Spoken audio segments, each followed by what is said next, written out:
Salut et bienvenue dans cette nouvelle vidéo du site j'apprends.com et dans laquelle nous allons voir comment on peut utiliser un client FTP pour transférer les fichiers de notre serveur local ou bien de notre ordinateur vers un serveur distant ou bien vers un serveur de notre hébergeur. Comme on a vu sur la dernière vidéo ou bien la vidéo que j'ai publiée récemment, comment obtenir un hébergement gratuit. On a vu comment transférer les fichiers vers notre serveur, mais il vous donne la possibilité de transférer un fichier à la fois. Cette fois-ci, nous allons voir comment on peut transférer plusieurs fichiers ou bien plusieurs dossiers dans plusieurs dossiers et plusieurs fichiers à la fois. Pour cela, nous aurons besoin d'un client FTP et je vais utiliser FileZilla. Alors, FileZilla, cliquez sur Download et télécharger le client FTP depuis SourceForge. SourceForge. OK.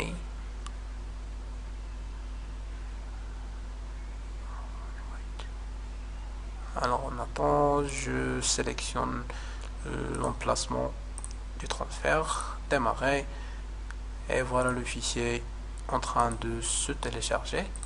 Donc, je ferme ces onglets, j'en ai pas besoin.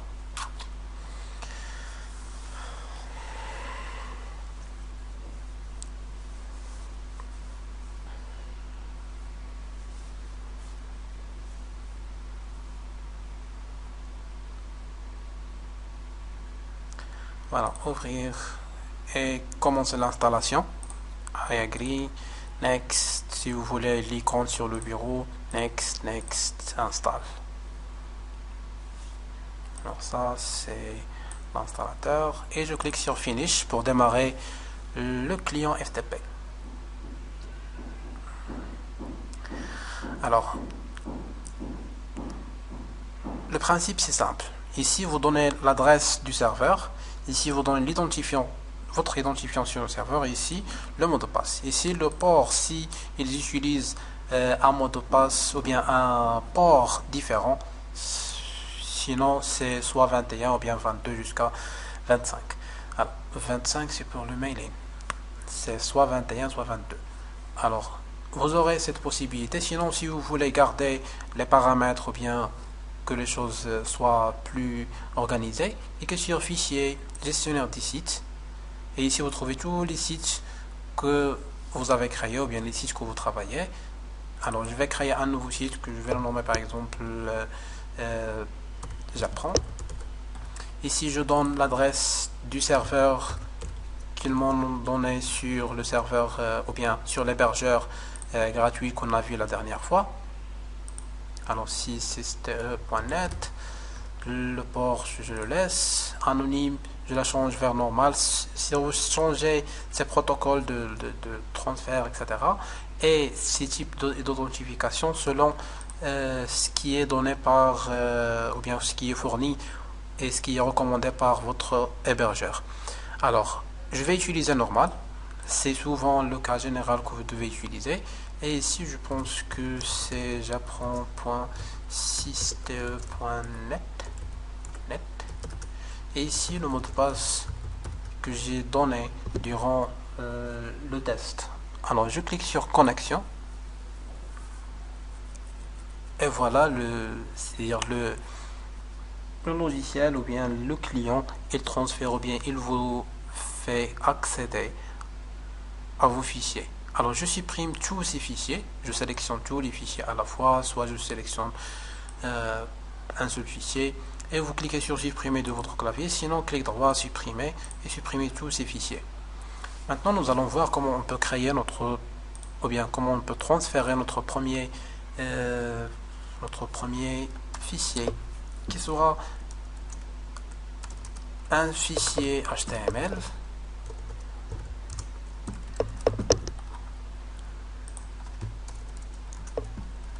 Head.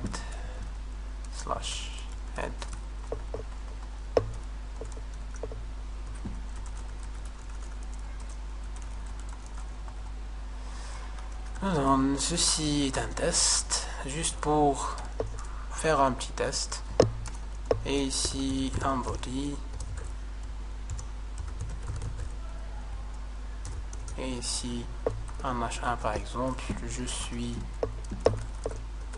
sur le serveur. Ok, maintenant je sauvegarde le fichier, par exemple index.html.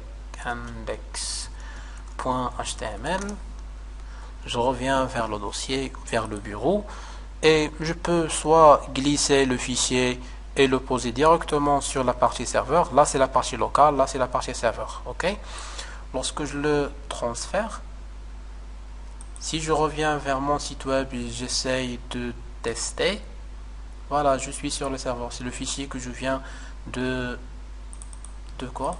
transférer. Si je veux par exemple faire une modif, clic droit, afficher, éditer. Oups. Alors, je vais le modifier. Je suis sur le serveur encore une fois. Ok.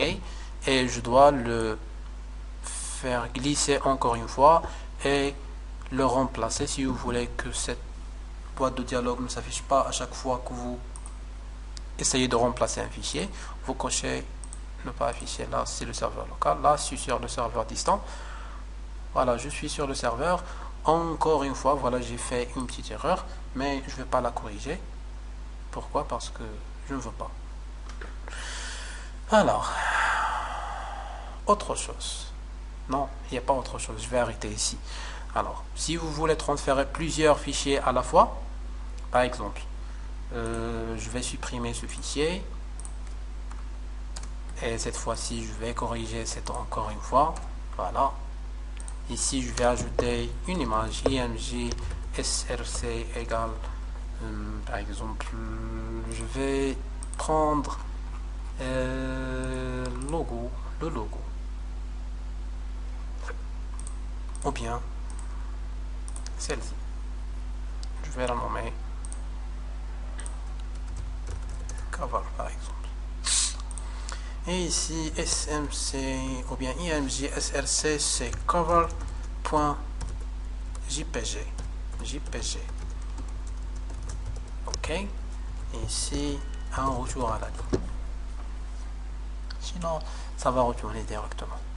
Alors si je veux afficher ce fichier directement sur le bureau, alors il va afficher l'image.